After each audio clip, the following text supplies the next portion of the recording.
आज का बाइबल का वचन सन यूहन्ना का पहला पत्र अध्याय 4 वचन 11 से 18 और आज का सुसमाचार सन मरकुस के अनुसार अध्याय 6 वचन 45 से 52। सन यूहन्ना का पहला पत्र अध्याय 4 वचन 11 से 18। प्रिय भाइयों, यदि ईश्वर ने हमको इतना प्यार किया तो हमको भी एक दूसरे को प्यार करना चाहिए। ईश्वर को किसी ने कभी नहीं देखा। यदि हम एक दूसरे को प्यार करते हैं तो ईश्वर हम में निवास करता है और ईश्वर के प्रति हमारा प्रेम पूर्णता प्राप्त करता है। यदि वह इस प्रकार हमें अपना आत्मा प्रदान करता है तो हम जान जाते हैं कि हम उसमें और वह हम में निवास करता है। पिता ने अपने पुत्र को संसार के मुक्तिदाता के रूप में भेजा। हमने यह देखा है और हम इसका साक्ष्य देते हैं। जो यह स्वीकार करता है कि ईसा ईश्वर के पुत्र है, ईश्वर उसमें निवास करता है और वह ईश्वर में। इस प्रकार हम अपने प्रति ईश्वर का प्रेम जान गए और इसमें विश्वास करते हैं। ईश्वर प्रेम है और जो प्रेम में दृढ़ रहता है वह ईश्वर में निवास करता है और ईश्वर उसमें।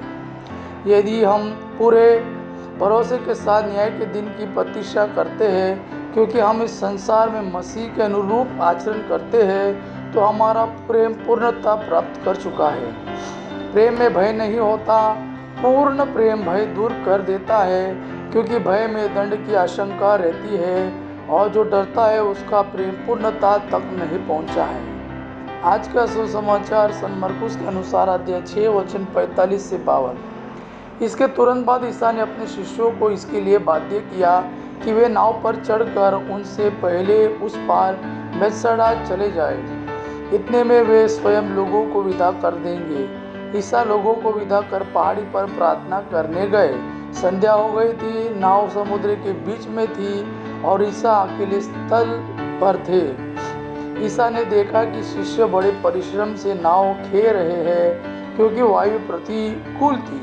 इसलिए वे रात के लगभग चौथे पहर समुद्र पर चलते हुए उनकी ओर आए और उनसे कतरा कर आगे बढ़ना चाहते थे। शिष्यों ने उन्हें समुद्र पर चलते देखा। वे उन्हें प्रेत समझकर चिल्ला उठे, क्योंकि सब के सब उन्हें देखकर घबरा गए।